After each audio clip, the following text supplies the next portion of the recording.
नमस्ते। जय शिवाय। आप सभी को गुरु पूर्णिमा की बहुत बहुत शुभकामनाएं और उन सभी लोगों को बहुत हृदय से अभिनंदन, हृदय से थैंक यू, धन्यवाद। जिन लोगों ने, जिन बच्चों ने, जितने जितने सारे लोगों ने मुझे इतने सुंदर सुंदर मैसेजेस लिखे हैं, ईमेल किए हैं गुरु पूर्णिमा के लिए, उन सबको बहुत बहुत हार्दिक अभिनंदन और सभी को बहुत सारा आशीर्वाद कि आप सभी अपने इस मनुष्य देह के, मनुष्य जन्म के अंतिम पराकाष्ठा पे, अपने पूरे लक्ष्य पे केंद्रित होकर इस जीवन को सफल बनाएं। ये मनुष्य जीवन का पूरा ध्यान, पूरा पूरा उपयोग करें, पूरा सदुपयोग करें। मनुष्य की देह होने का हर तरह से फले फूले और बहुत सारा आशीर्वाद आप सभी को। तो आज हम एक छोटी सी बात समझेंगे गुरु तत्व को लेकर, और ये मेरा जो संदेश है ये उन सारे लोगों के लिए है जिनको लाइफ में कभी ना कभी कोई ना कोई spiritual experience all of a sudden कहीं ना कहीं से हो गया किसी तरह से, और वो उनकी पूर्व जन्म की तपस्या का फल था। लेकिन उसके बाद उन्होंने सोचा कि अब ये तो अपने आप हो गया है और बाकी भी सब अपने आप ही हो जाएगा जब ये अपने आप हो गया है, क्योंकि उनका अगर गुरु चक्र नहीं खुला है ना, गुरु चक्र आपके आज्ञा चक्र के साथ जुड़ा हुआ है, आपके आज्ञा चक्र में गुरु चक्र भी है। तो गुरु चक्र अगर नहीं खुला तो वो ये नहीं समझे, वो ये नहीं जाने कि आपका कोई पिछले जन्म का गुरु होगा, किसी ने आपको दीक्षा दी होगी, किसी ने आपको कुछ सिखाया होगा, कुछ ज्ञान दिया होगा आपको, तब आप वहां तक पहुंचे अपनी तपस्या करके, है ना। तो गुरु को ऐसे नहीं समझना चाहिए कि गुरु सिर्फ कोई मनुष्य शरीरधारी ही कोई गुरु हो सकता है। गुरु कोई भी चीज हो सकती है पूरे ब्रह्मांड में। गुरु का तत्व कहीं पर भी फलीभूत हो सकता है, कहीं पर भी मैनिफेस्ट हो सकता है, और किसी के अंदर किसी एक पल में भी मैनिफेस्ट हो सकता है। कोई दुनिया का अगर हम ऐसे सोच लें कि सबसे मूर्ख ज्ञानी कोई आत्मा है, उसके अंदर भी अगर कोई ज्ञानी आत्मा पहुंच जाती है, या उसके पास भी अगर कोई भी आत्मा पहुंच जाती है, तो कई बार वो भी बहुत ज्ञान की बात कर देता है ना। ऐसा कितनी बार होता है, हमने कितनी बार सोचा है, देखा है ये वाली चीज। और कई बार कितने छोटे छोटे बच्चे होते हैं, उनके मुख से भी बहुत ही ज्ञान की बात निकल जाती है ना। और कहने में हम देखते ऐसे हैं कि अरे ये तो छोटे बच्चे हैं और इनको क्या ज्ञान है, इनको क्या पता है, कुछ भी नहीं पता है। लेकिन वो भी गुरु की बहुत, मतलब गुरु तत्व उनके अंदर भी फलीभूत हो जाता है। तो मैं अगर आपको अपने अनुभव से, अपने योग की यात्रा के अनुभव से अगर मैं आपको बताऊं, तो जब मुझे छोटी सी समाधि लगी थी 2011 में, तो और मेरा गुरु चक्र खुला था, तब मुझे पता चला था कि मैं लहरी महाशय की शिष्य रह चुकी हूँ, और इसीलिए मेरे को इतने दिन से ये सारा ज्ञान जो मेरे अंदर वापस आया, क्रिया योग करने का, ध्यान तपस्या करने का, कुंडलिनी जगाने का, सारा ज्ञान कहाँ से आया? क्योंकि वो एक गुरु ने मुझे वो ज्ञान दिया था।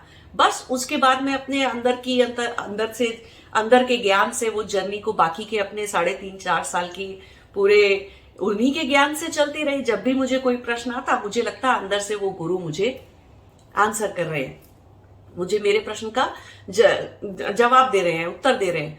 तो करते करते जिस दिन जब एनलाइटनमेंट हुआ, निर्विकल्प समाधि शुरू हुई, उसके बाद से 70-75 दिन तो मैं समाधि में ही थी। उसके बाद जब मैं समाधि से बाहर आई, तब मुझे लगा कि अरे मेरे अचानक से गुरु कहाँ चले गए, मेरे गुरु ने मुझे छोड़ दिया। उस दिन मुझे बहुत रोना आया, बहुत ही रोना आया। मुझे लगा बस जीवन तो बर्बाद ही है, परमात्मा मिल चुके हैं लेकिन गुरु चले गए। तो मुझे लगा बस अब तो मेरा जीवन में कुछ नहीं हो सकता। मुझे पता है मेरी समाधि पूरी नहीं हुई, मेरी यात्रा खत्म नहीं हुई, निर्विकल्प खत्म नहीं हुई थी। 8 महीने लगे मुझे खत्म करने में उसे। लेकिन मैंने देखा कि अरे मेरे गुरुजी कहाँ चले गए। बहुत रोना आया और मैंने भगवान से बहुत कहा, भगवान एक ही तो गुरु थे मेरे पास, इस जन्म में तो और कोई भी गुरु नहीं है मेरा। फिर वो एक गुरु भी चले गए, वो अब मेरे को समाधि में और किसी चीज में उनकी आवाज सुनाई नहीं दे रही, उनको उनके दर्शन नहीं हो रहे, मुझे ज्ञान नहीं मिल रहा उनसे। तो मैंने 12 घंटे लगाए बहुत रोने धोने में बहुत दुख मनाने में कि मेरे गुरुजी कहाँ चले गए, लहरी महाशय गुरुदेव कहाँ चले गए। उसके बाद शाम होते होते तक जब मुझे लगा कि बस अब तो जीवन व्यर्थ है, तो ये शरीर का ही त्याग कर दूंगी मैं, ये शरीर को छोड़ दूंगी मैं। क्यों? कि गुरु नहीं है तो मैं रह के क्या करूंगी, कोई ज्ञान नहीं देगा, कोई ज्ञान नहीं देने वाला होगा, तो जीवन बर्बाद है, बेकार है। ऐसे करके मैंने भगवान से कहा कि बस तो मैं देह त्याग कर दूंगी। उसी वक्त मेरे अंदर से फिर से बहुत जोर से आवाज आई, गुरु कहाँ जा सकते हैं, तुम और गुरु एक हो, गुरु तुम्हारे अंदर तो है, गुरु तो एकाकार हो गए तुम्हारे साथ। ओफो, बस मैंने समझा अभी और कितनी मूर्खता की बात की मैंने, कितना मूर्खता भरा प्रश्न था और मैं कितनी मूर्ख ज्ञानी उस वक्त भी थी। बस फिर उसके बाद मुझे ये समझ में आया कि हमारे अंदर भी गुरु शक्ति है, गुरु चक्र है, गुरु शक्ति है, और उस गुरु शक्ति की वजह से हम जब चाहें, जहां चाहें, जिससे चाहें, अगर हमारे अंदर ज्ञान प्राप्ति की इच्छा है तो हम कहीं भी किसी के भी सामने झुक जाएंगे।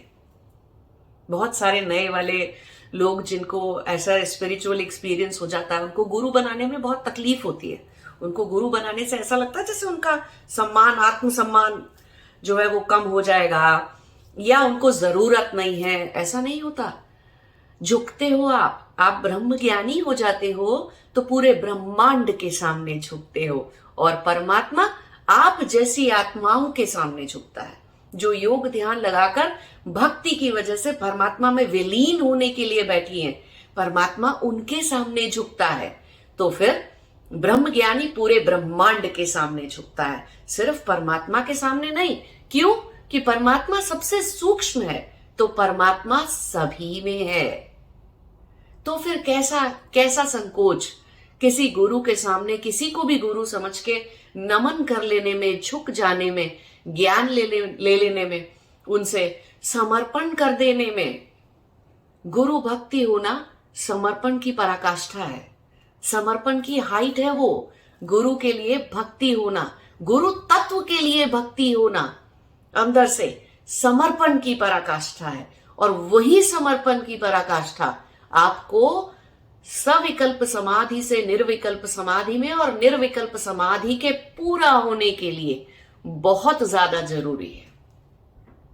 समर्पण की पराकाष्ठा के पे पहुंचे बिना अगर आप ये सोचते रहेंगे कि मैं इसको गुरु क्यों बनाऊं, उसको गुरु क्यों बनाऊं, और मैं क्यों किसी के सामने झुकूं, परमात्मा ही दे देगा मुझे सब कुछ। हाँ, परमात्मा तो दे देगा, लेकिन किसी गुरु तत्व के सामने, अपने ही अंदर के गुरु तत्व के सामने, और किसी भी पत्थर में, पेड़ में, पौधे में, बादल में, तत्वों में, हर चीज में गुरु तत्व है, क्योंकि हर चीज में परमात्मा है। तो उस गुरु तत्व के सामने समर्पण करते हैं हम, बहुत ही आत्मा से, भक्ति से, अपनी आत्म भक्ति से बहुत अच्छा सा, बहुत प्यारा सा समर्पण करते हैं उसको हम। और जब मेरी वो जर्नी आगे चली तो मुझे पूरे ब्रह्मांड ने ज्ञान दिया।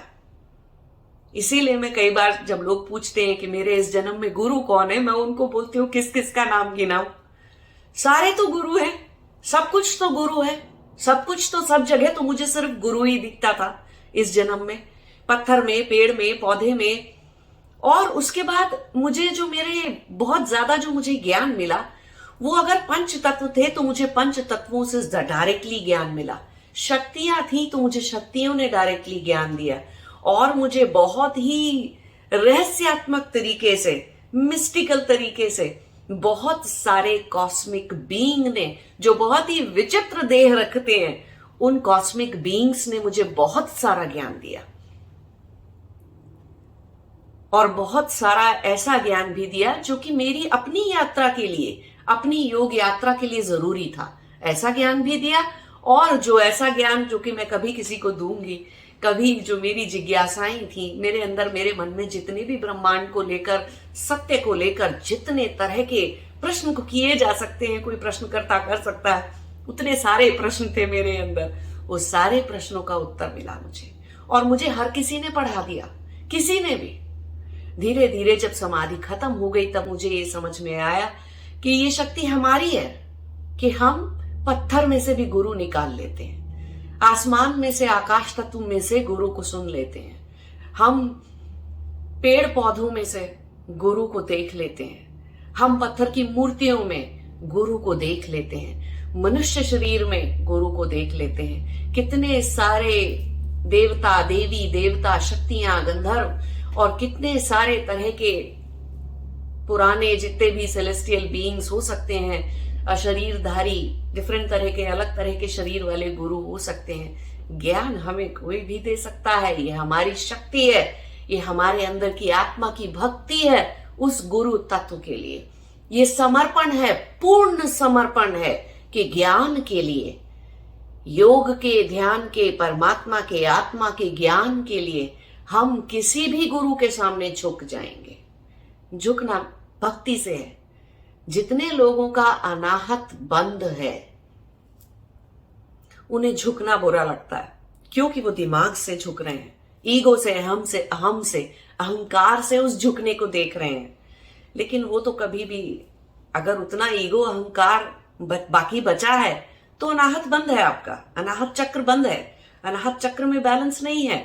जिसका अनाहत चक्र खुल जाता है वो ज्ञान किसी बच्चे से भी ले लेगा, किसी बूढ़े इंसान से भी ले लेगा, किसी अपने बराबर के इंसान से, अपने छोटे इंसान से भी ले लेगा। वो किसी भी तरह की मनुष्य देह में गुरु को देख लेगा, परमात्मा को देख लेगा और ज्ञान के लिए उसके सामने नमन करके झुक जाएगा और ले लेगा भक्ति से। अस्मिता है एक बहुत बड़ी कि हम तो बहुत ज्ञानी हो गए, हमने परमात्मा का अनुभव कर लिया, हम बहुत एक बार ज्ञानी हो गए, योग की यात्रा फिर भी पूरी नहीं हुई, इतने ज्ञानी हो गए, लेकिन ये ज्ञान नहीं मिला कि गुरु तत्व के सामने, वो गुरु तत्व के अंदर ही परमात्मा तत्व है, परमात्मा है उस गुरु तत्व के अंदर। और वो गुरु तत्व आपको बादलों में भी दिख जाएगा, मेघ में दिख जाएगा, आकाश में दिख जाएगा, जल में दिख जाएगा, पृथ्वी में दिख जाएगा, और उन पंच तत्व से बनी किसी भी चीज में, किसी भी रूप में दिख जाएगा। आप में इतनी शक्ति है, आपके अंदर इतनी आत्मभक्ति है हर तरह के गुरु के सामने समर्पण करने की। तो इस बात को चेक करिए अपने अंदर, इस बात को का विश्लेषण करिए अपने अंदर। देखिए, है इतनी भक्ति कि झुक जाएंगे, किसी को भी गुरु मान लेंगे, सबको गुरु मान लेंगे। तो जैसे मैं बोलती हूँ कि आप में इतनी शक्ति होनी चाहिए, आप सभी को आशीर्वाद है कि आप में इतनी शक्ति हो कि आपका समर्पण हो जाए, पूर्ण समर्पण की पराकाष्ठा पे आप पहुंच जाओ गुरु भक्ति के थ्रू, और वो गुरु आपको सब में दिख जाए, किसी में भी दिख जाए। ज्ञान के लिए किसी की भी तरह के शरीर, किसी भी तरह के तत्व, किसी भी तरह की आत्मा के सामने झुकने से आपके अंदर अहंकार ना जागे, अहंकार ना टूटे आपका, और टूटता है तो जल्दी टूट जाए ऐसा अहंकार जो हमारी यात्रा को, मनुष्य जीवन को बर्बाद कर रहा है, ऐसा अहंकार जल्दी टूट जाए तो बहुत अच्छी बात है। तो विश्लेषण करिए अपने अंदर कि आप क्या किसी गुरु तत्व के सामने, गुरु तत्व को पहचानते हैं, गुरु तत्व के सामने झुक सकते हैं, कहीं पर भी देख सकते हैं उस गुरु तत्व को किसी भी चीज में और झुक सकते हैं। तभी ज्ञान मिलेगा, ज्ञान की पूर्ण सिद्धि, अज्ञान का पूरी तरह से मिट जाना, समाधि का पूर्ण हो जाना, समाधि में चले जाना, गुरु भक्ति से, आत्म भक्ति से, समर्पण से जुड़ा हुआ है। गुरु पूर्णिमा की आप सभी को एक बार फिर से बहुत सारा आशीर्वाद और बहुत सारी शुभकामनाएं।